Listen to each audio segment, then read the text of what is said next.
All right, I think we're going. Adjust the microphone a tiny bit. Welcome back to another one of these things where we're just kind of chatting about whatever comes to mind.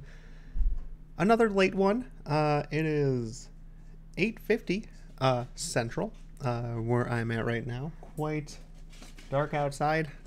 Definitely can't tell where I was just pulling that over, but Yep, can't tell you. There's this wall there. Okay, really well positioned. Can't really tell it's dark outside, but it's dark outside.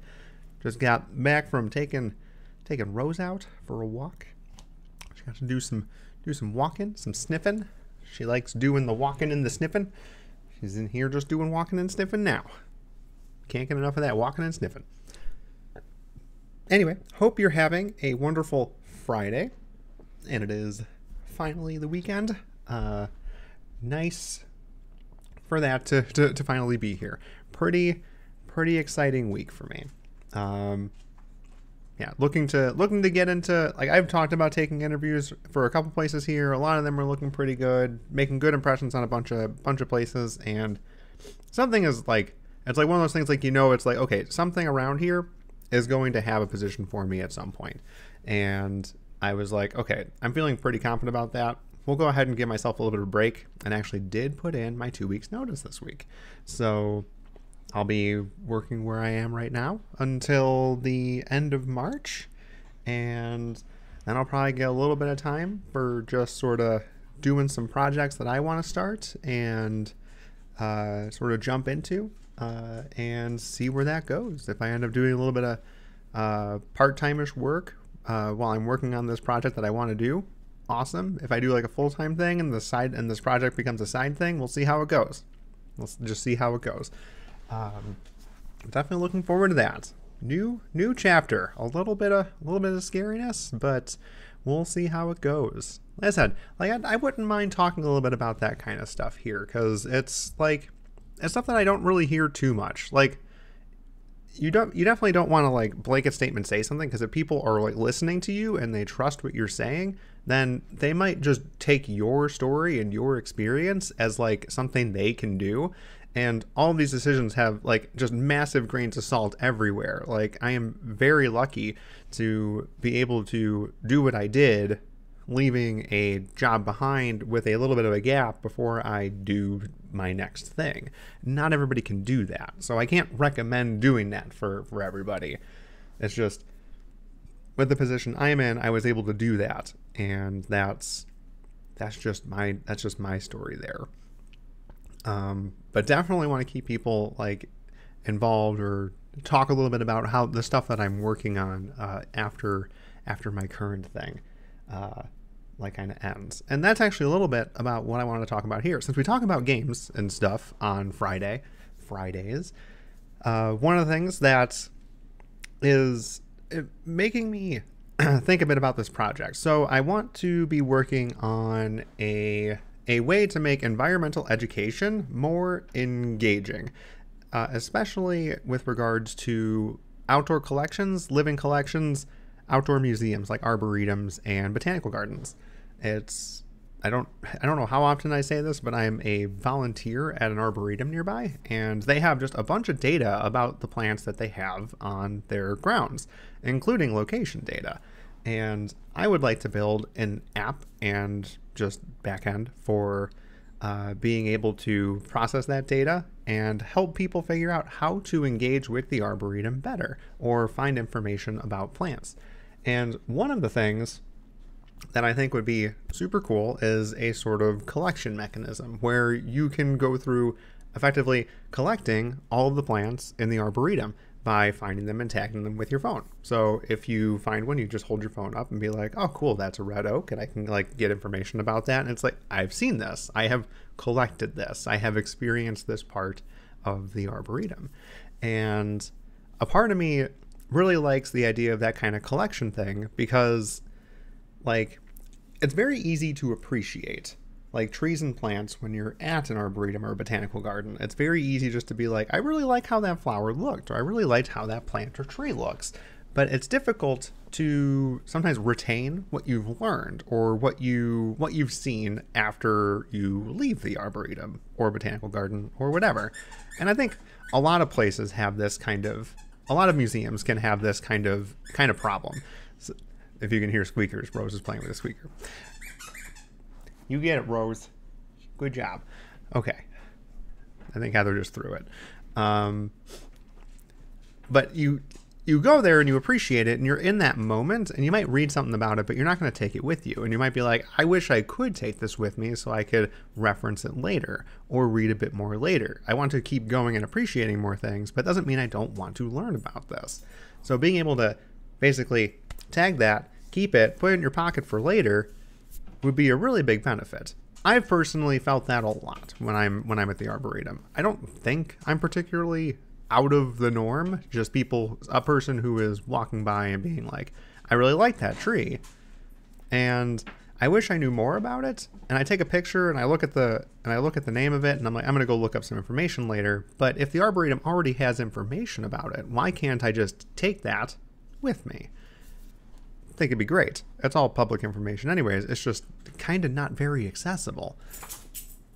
In addition to that, the main thing that I think helps, and this is more of a game related thing, kind of just mixing in all of the things that I know about and have studied. I studied game design after I finished studying music. And I like thinking about how applying game logic to the real world can make things more engaging or a better experience in some ways. And one of the things that I realized that even after trying for like a year or 2 years, I'm still pretty bad at plant ID. Like, don't get me wrong, I'm way better than I was when I started, but it's nowhere near as good as I am at something, say, like Pokemon, where as soon as you give me that new list of things, it's a lot. Like, and they're very unique looking creatures, and they don't exactly have the most, like, straightforward names, but I have no problem remembering them. As long as it's a collection that I'm building out and I'm, like, interacting with these things and can take them beyond just encountering them in the wild somewhere, then it's very easy for me to just go back and reference and be like, yeah, I know that. And I just commit it to memory by looking it up over and over again or seeing it over and over again. So by building this sort of collection type strategy to learning about a lot of things, I feel like that could give people that little bit of a connection to that thing. It's not just this moment and I see it here and I appreciate that I see this and I might remember the name of it, like, very briefly, but then I walk away from it, and if I don't remember it and there's no permanence to that experience after I leave it, then I come back to the Arboretum a few months later or something, and it's like, oh yeah, I remember this area, I don't remember this plant. That something like building a collection of these just experiences, of these many moments that you have over your many visits to a museum or a botanical garden or an arboretum, that you can eventually learn these things a little better. It just sort of permeates into your understanding. It's not that when I play a Pokemon game that I am trying very hard to remember all of these Pokemon names. They just sort of happen. I don't try very hard. It's just the act of collecting and the feeling you get of filling out this Pokedex and learning a little tidbit about it. Like, just thinking about all the information that I know about these Pokemon it's just kind of mind-blowing. Like, it's an obscure name, number one. Picture has at least some silhouette that might be fairly identifiable after 8 generations now. The silhouettes probably aren't all super unique. You might mix up a few. Coloration, features, this is all stuff that you would use with plant ID. And if you could just get that same experience of, I collected something and this feels good, this feels like I added something of value to something I carry with me, then you could remember it a little bit better. Not because you're trying to remember everything in a Pokedex, but because it just is a part of that experience. It's a part of the Pokemon experience. Whereas a part of, like, an outdoor museum experience could be that just permeation of moments and experiences of interacting with plants throughout your visit. So this idea of collection and its ties to memory or ease of memory is something I'm really wanting to explore as a part of this project. That educational engagement, if a part of education is memorization of terms or learning things, and that's usually the case in a lot of ways. I know just a little bit ago I was talking about, me not necessarily knowing the words from a computer science standpoint, but that's because I never had to learn that. I never had the experience that you're just sort of absorbing that in and remembering it for a while. And those things, while not like completely necessary to being able to have a conversation with somebody about something, if you know a concept, then you don't necessarily need to know the word. But words do help. And being able to associate those words with the plants that you see, similar to how you would associate a name and some description. If you were very, very good at remembering minute details that like height and weight in Pokemon, then those all sort of add to that experience. You can have a better conversation about something without having to describe the full concept. It doesn't stop you from having conversations about an alternate leaved purple flower that blooms in spring. There's nothing stopping you from saying those words, and other people can understand you. But when you're talking with other people about that concept, then the word could help. And also learning a little bit about the common name lets you sort of feel like or understand why somebody named this thing the way it's named. Common names in plants are just kind of interesting in that regard, because these plants don't always show up in one area. They can show up in many, and depending on which locale you're in, you might get a different name for it because they associate it with different things depending on where they're from. And the scientific names do help a little bit from, or at least they definitely help a lot from a uniquely identifying a plant perspective. But they do all follow a bit of a convention. So at the very least, once you hear one thing, so if something is from like from the rose family, then when you hear Rosaceae, I believe, that family name, immediately that the species that people are talking about is from the rose family. But I digress. Naming isn't like necessary to talk about something, but it does help a lot in like being able to talk with other people about it without having to describe full concepts.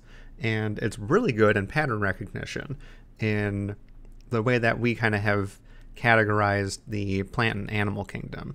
A little bit different than computer science, where if I know a term, that doesn't necessarily mean I'll know another term adjacent to it.